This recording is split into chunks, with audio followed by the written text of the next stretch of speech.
Fala, galera! Conforme prometido na live pós-jogo de ontem, você que não viu, recomendo assistir. Deixei ali meus comentários, fizemos a nossa terapia sobre o empate melancólico, né? Empate bizarro do Fluminense, cedido no finalzinho aí pro Boa Vista. Nós não apresentamos a entrevista coletiva porque a Flu TV teve erros técnicos lá, problemas técnicos, e a live deu problema e foi deletada do YouTube. Então a gente não conseguiu comentar, não conseguiu ouvir o que o Diniz falou do jogo. Só que hoje, vários inscritos do canal, eu queria agradecer a todo mundo, não vou citar nome aqui, porque foram muitas pessoas que me mandaram, uma postagem do canal Viodix, tá, do meu amigo Rafael, entre outros. Eles postaram, eles estavam lá na coletiva, eles postaram, eu pedi autorização, eles me autorizaram e eu vou apresentar então a coletiva, fazer um react, comentar aqui com vocês o que o Diniz falou, tá bom? Só queria me apresentar para a galera que tá chegando agora. Meu nome é André Luiz, seja muito bem-vindo. Aqui é o canal Sentimento Tricolor, a casa do torcedor do Fluminense e de qualquer clube do Brasil que queira falar sobre futebol geral aí é bem-vindo, viu? Muito obrigado. Se você puder ser membro do canal, pessoal, aqui tá o nosso QR Code, ó. É só apontar o celular para cá. Você se tornando membro, são 5 planos à sua disposição, 6 planos na verdade. Começa de R$3, vai até R$300, que é o plano membro, patrocinador. Cada plano tem o seu benefício, você participa de sorteios exclusivos de produtos oficiais do canal, produtos oficiais do Fluminense. Todo jogo com o Fluminense como mandante, eu sorteio ingresso para os membros do canal. Você pode participar de lives ao vivo comigo. Lives ao vivo não, né, André? De lives comigo aqui, dividindo tela, entre outros benefícios, tá? Então seja membro do canal e apoie a gente a chegar cada vez mais longe. Já está disponível na nossa loja também 2 modelos de boné. Esse FFC aqui está fazendo muito sucesso. Chegou tem 2 dias e já está esgotando. Então acessa lá loja.sentimentotricolor.com.br e garanta um dos 2 modelos de bonés que nós temos lá na nossa loja. Tá legal?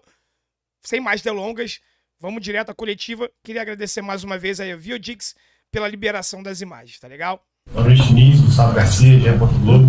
Diniz, eu queria que você fizesse a sua avaliação sobre o jogo. Quais lições você tira dessa partida com esse gol no finalzinho? O time fez uma partida bem melhor do que fez contra o Nova Iguaçu.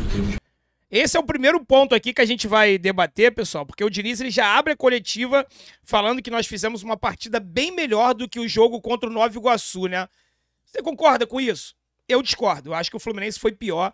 Jogou o segundo tempo com um homem a mais, não conseguiu pressionar, não conseguiu massacrar o Boa Vista, não conseguiu marcar mais gols e, para piorar, ainda tomou o gol no finalzinho, tá? Então o Diniz ele já abre a coletiva falando que o Fluminense foi melhor. Eu não achei. Produção ofensiva, um pouco parecido com o que aconteceu contra o Madureira, em relação ao outro time, o Resende com o Madureira e do Nova Iguaçu Barense. E lá contra o Madureira, eles tiveram umas 2, 3 chances que não entraram, e a única chance que tiveram entrou. E considero justo, porque se a gente tem a atenção que a gente tem que ter, eu estou com um objetivo de meta, com o jogador a mais, faltando 4 minutos para acabar o jogo. Não sei se já está me dando uns acréscimos, não lembro o tempo direito, então já na entrada da partida. Uma coisa que o time não pode aceitar. Então a gente, se tivesse clube de concentração como tinha que ter, como tinha saído. Uma coisa tem de bom, o Diniz ele tá muito pistola. Ele não vai gritar, não vai dar rage como eu faço aqui, nada disso. Mas ele tá muito pistola, ao ponto dele falar que o Boa Vista só teve uma chance de gol, mas o resultado foi merecido, tá? Então só por aí vocês veem o nível de irritação e vou acompanhar agora nas próximas respostas do Diniz. Tudo bem, Diniz? Vou refazer aqui uma pergunta que a gente estava na resenha aqui conversando sobre. Pensando fisicamente na equipe, né, em pré-temporada, enfim, o tempo que você precisa para entender e tal. O próximo jogo já é um clássico contra o Botafogo, já para agora ou mais para frente, o que você pensa para reunir esses 2 times, né? Porque a sensação é que você ainda mantém um time que é o time que, sabe, tá entrosado e tal, e um outro time com muitas peças novas, ainda entendendo. Em que momento você pensa em aglutinar? Em que momento tu acha que a equipe já vai estar preparada, ou que você espera que esteja preparada fisicamente para isso? Eu não vou falar um tempo, só vou falar algum tipo de tempo aqui, depois vocês vão me cobrar um tempo. Eu estou fazendo umas coisas de uma maneira bastante consciente. Eu acho que os jogadores, a evolução desse time, desse próprio time em relação a ele mesmo, já mostra que tem evolução na questão de como jogar, de como se movimentar no campo. E Isso é uma coisa natural para mim, assim, vai chegar uma hora, eu já falei isso para vocês, que eu gosto de time, de repetir de time titular, das peças que a gente gosta de botar, sempre os melhores, que a gente acha que vai deixar um time mais forte para ganhar as partidas. Eu não tenho tempo, mas em determinado momento isso vai acontecer. Ele não quis estipular quando ele vai parar de escalar o time reserva, né? Mas o fato o que me preocupa é que os jogadores que não estão jogando agora, depois não vão jogar mais, tá? Por exemplo, o Vitor Eudes foi contratado para suprir a saída do Marcos Felipe. Quem tá jogando é o Pedro Rangel. Se o Vitor Eudes não joga agora no time reserva, depois que ele começar a escalar o time titular, ele não vai parar mais. E aí mesmo é que o Vitor Eudes não vai vestir a camisa do Fluminense. Ou seja, é uma contratação que chegou para suprir uma necessidade, mas na verdade que não está sendo utilizado. Caso do Jorge. O Jorge, para evoluir, ele precisa de tempo. Ele precisa de tempo de minutagem, né?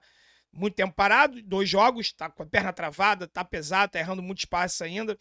Se ele não tiver uma sequência de jogos, o Diniz cismar que o Calegari é o titular da esquerda, dificilmente o Jorge vai jogar no restante da temporada, tá? Então, assim, é bom a gente ficar atento a isso. Mas eu acho que o tempo limite desse time reserva aí tá chegando ao fim. No máximo, mais um jogo e acabou. Essa é a minha percepção. Para o torcedor, esse resultado abala, porque, obviamente, ganhando por 1-0, do lanterna, né, do campeonato, 1 a mais, tomar o empate, isso abala o cara que tá na arquibancada, sem dúvida, e pode até causar alguma coisa pro jogo contra o Botafogo, de um desânimo, alguma coisa. Eu queria saber, para você, como treinador, como jogadores, como elenco, quanto que essa desatenção que você citou no final muda alguma coisa a sua visão, ou não muda nada? Essa desatenção no final vai ser corrigida e para a sequência do Carioca esse empate não mudou em nada no planejamento, nem nas suas ações? Não é questão de mudar nada, muda dentro da gente, muda coisas. Ganhar não é igual a empatar, igual a perder. Quando você faz tudo que você pode, e de repente o adversário faz alguma coisa extra série, você admite que é um lance casual, mas que você faz tudo que você pode, isso para mim teria um gosto, outro tipo de sabor. O sabor para mim é amargo. Você é avaliado, torcedor, mas assim, um gosto muito amargo. Para mim, tomar um gol desse jeito, nessas condições. A nossa função é fazer o melhor que a gente pode, e uma das coisas principais é levar alegria para a torcida. E se o torcedor está amargurado, entristecido, foi a gente que causou isso. Então, o torcedor tem que ficar imbecil, não, pela desatenção que a gente teve, porque era uma coisa que não podia ter acontecido. Podia ter acontecido o gol de outra maneira. Se tivesse acontecido uma bola parada, cabeceou e tal, mas do jeito que aconteceu, não era para ter acontecido. Agora, falar assim do que muda no sentido do que eu acho que é importante para o time, as coisas do futebol, as coisas da minha vida, isso não muda nada. Assim, a gente tem que seguir fazendo as coisas absolutamente. Já fiz isso mais de 1 milhão de vezes. Seria muito cruel e injusto e talvez até covarde achar que uma bola que entra com uma desatenção no final do jogo muda tudo que você pensa em relação ao planejamento, em relação ao jogo de futebol. Mas é uma coisa, os times, as pessoas e os times eles acabam aprendendo, infelizmente, acontecem coisas como essa para ver se a gente aprende. Eu não gostaria que acontecesse, mas aconteceu, a gente tem que aprender rápido. Eu achei essa resposta excelente, ele deixa claro a insatisfação dele. Falou, a gente não pode tomar um gol desse no final, né? Chegou a justificar, se a gente perde um jogo, a gente dando tudo, e o adversário faz um golaço, uma jogada, tudo bem, tem um sabor. Agora, tomar um gol e perder, empatar, né? Um gosto de derrota, um resultado como esse é um sabor amargo. E outra coisa que eu acho fantástico no Diniz, ele nunca, jamais questiona o comportamento da torcida. Ele sempre dá razão ao torcedor. Mais uma vez, ele fez isso agora, tá? Se o torcedor tá com gosto amargo, a culpa é nossa, que deixamos esse gosto na boca do torcedor. Então ele tem mais é que reclamar mesmo, tá? Então pra galera que acha que não pode reclamar, não, 4º jogo da temporada, não é pra reclamar. É pra reclamar sim, não é ter arrasado, ó, fim do mundo, nada disso. Mas que a gente tem o direito de demonstrar a insatisfação, tem, e o próprio Diniz acabou de falar isso agora aqui. Se a gente tá chateado, a culpa é deles. E a gente tem mais é que reclamar mesmo, tá?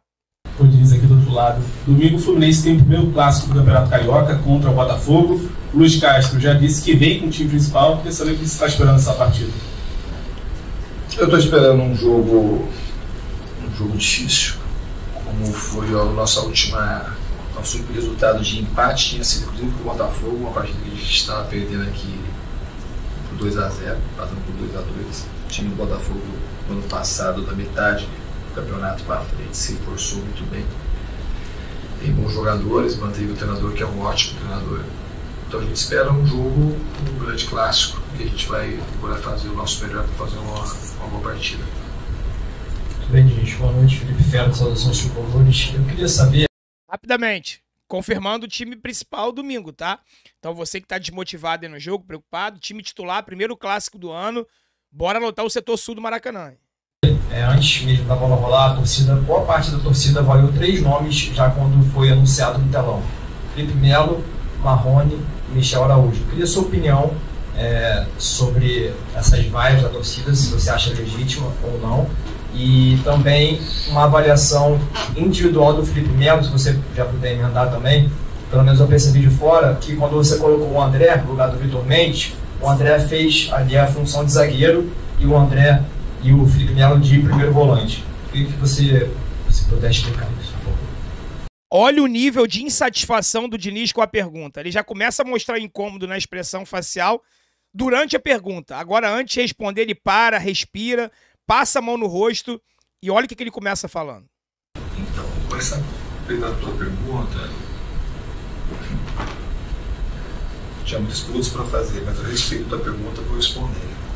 A minha função assim como técnico, eu não sou o torcedor, eu sou o técnico. O Samuel também era muito vaiado. Quando eu joguei aqui em 2001, o Paulo César, depois foi para a seleção, o Alisson Germán, que rendeu o dinheiro do Fluminense, as taxas elas estavam de cabeça para baixo. O jogador mais vaiado do time e foi o melhor jogador daquela campanha que saiu na semifinal para o Atlético Paranaense. Esses jogadores, o Marrone é um ótimo jogador, pode estar jogando, não está jogando na sua melhor forma. Ano passado está tentando ajudar, ele está se esforçando. Felipe Melo. Marrone é um ótimo jogador, não, para, Diniz. Mas tudo bem, pelo menos ele admite, pode não estar jogando na melhor forma e nós estamos tentando ajudar. Até aí, ok. Ótimo jogador não, Diniz. É um jogador extremamente importante para o time, um jogador que tem um currículo invejável e fez uma partida, na minha opinião, cometeu alguns erros de passe, mas participou ativamente, deu 2 chutes no gol, acertou algumas bolas longas importantes e teve alguns tipos de erro, mas é um jogador que se entrega, que chegou em posições bem melhores que o ano passado, teve uma melhora na tua condição clínica e tem nos ajudado muito. E o Michel Araújo, o torcedor tem todo o direito de vaiar, não vaiar, mas quando eu cheguei aqui, se você não se recorda, o Michel Araújo era há 4, 5 meses atrás, era um jogador pedido em volume alto pela torcida. Então, a oscilação do torcedor é extremamente normal. A gente gosta, assim, às vezes, de colocar isso, assim, isso não ajuda nada, não ajuda ninguém, esse tipo de questionamento, porque só fica criando uma exposição para os jogadores desnecessária. Os jogadores são bons, se eles não fossem bons, não voltavam a jogar, eu confio nos jogadores. Às vezes a gente consegue acabar criando uma situação, extrema pressão para os jogadores desnecessária. Os jogadores são bons, o torcedor tem o direito de fazer aquilo que ele faz, de vaiar ou de aplaudir. Então, quanto a mim, se você pergunta assim, são jogadores que eu gosto, pessoas que eu gosto, pessoas que eu confio, e quanto eu achar que eu estiver aqui, se eu achar que eles estão em condições de jogar, todos vão jogar. Em relação à pergunta que você fez da posição, o André entrou inúmeras vezes zagueiro. Em algumas das ocasiões, se você reparar no final do campeonato, quando jogava e o Felipe Melo estava no campo, eu já acabei fazendo esse tipo de movimento, deixar o André um pouco mais por trás do Felipe. Hoje, de maneira especial, porque a gente não estava precisando de zagueiro. A bola estava sobrando, no fundo o zagueiro estava em condições mais favoráveis de atacar do que o volante. Até que o Braz participou da jogada do primeiro gol, do outro lance de perigo já no primeiro tempo. E no segundo tempo, ainda mais com a expulsão, a bola estava sobrando para aquele jogador que estivesse naquela posição chegando no ataque, como o André quase fez um gol, acabou levantando a trave. Então ele entrou nessa posição especificamente no dia de hoje, porque o jogo estava fluindo muito mais pelo lado direito do zagueiro chegar, como o André chegou. E aí eu acho que ele teria mais força para chegar e para dar mais volume ofensivo para o time, que é uma coisa que eu queria, eu acho que isso foi atendido. Se a bola do André tivesse entrado, ele tivesse terminado 2-0, a gente achava que tinha sido muito boa a substituição. Como tomou o gol, pode ser que tenha algum questionamento. Mas assim, eu gostei do que a gente fez nesse sentido, porque eu não gostei da desatenção no final do jogo. Aqui no meio, ó. Aqui, Diniz. Boa noite.